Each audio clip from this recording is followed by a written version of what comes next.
This is my review on You and Me favorite, one of our favorite Disney films, Miss Cornelia. It's a remake on the. This is the 2017 release of Beauty and the Beast, and what do I think of it? It blows. Now let's see why it blows. Let's dissect this frog after it's been aging for only a little time, for a little year. So let's talk about Beast's design. This one will say, why does Beast look less like a beast and more like a goat? Was a terrible CGI effect.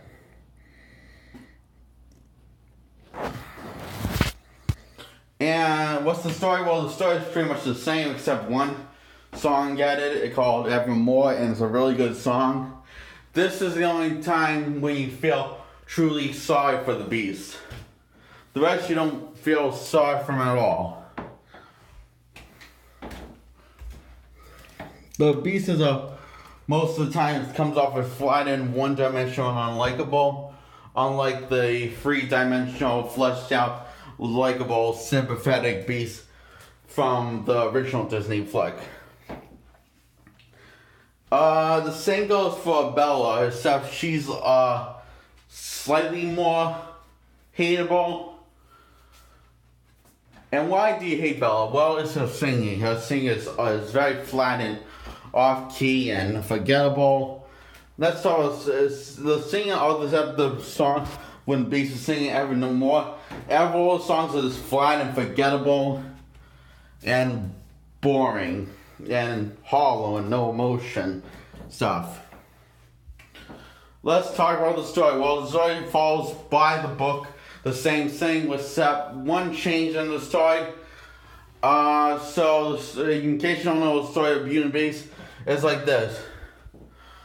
Once upon a time there was this boy, 10-year-old boy, who turned into be for treating a lady cruelly in the animated flicks. Then got turned into Beast. And on his 18th birthday, he will be human again, if he falls in love and meets the right girl and settles down.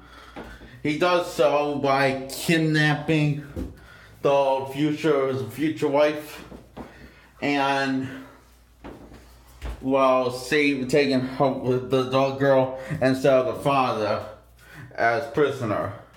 But ends up falling in love with this beautiful girl called Bella.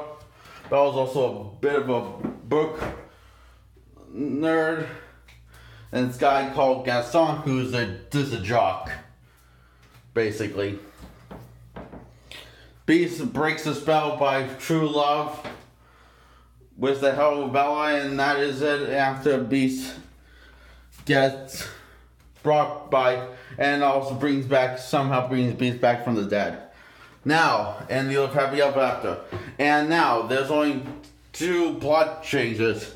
Instead of the Beast being a 10-year-old boy, they have him a full-grown man that's in his 30s or mid-20s or late 20s, I'm guessing. Now, on his 18th birthday, if he doesn't fall in love by his 18th birthday, he's stuck like that forever.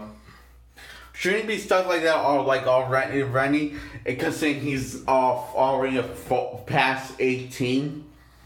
I mean, it's pretty obvious.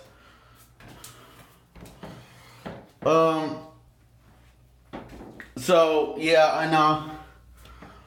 and she decides to not hesitate to let Bella leave her to be with her father and save her father. And that's when Beast sings Evermore. It's about him always singing about the love of his life, even though he believes that he'll never see her again, and fooling himself that she'll walk right into her doors forevermore.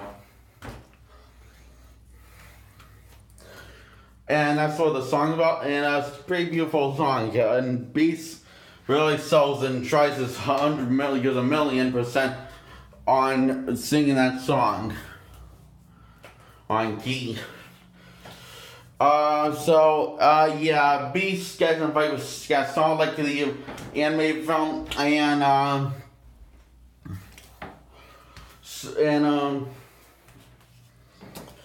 Beast dies and gets brought back to life through the power of love. And yeah, that's happily ever after.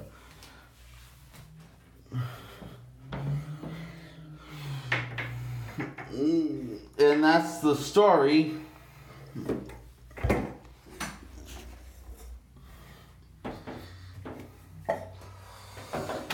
Personally, I didn't like it. I found it boring. And I found the characters flat, one-dimensional, and unrelatable and unlikable. And just boring. So I give it a thumbs down.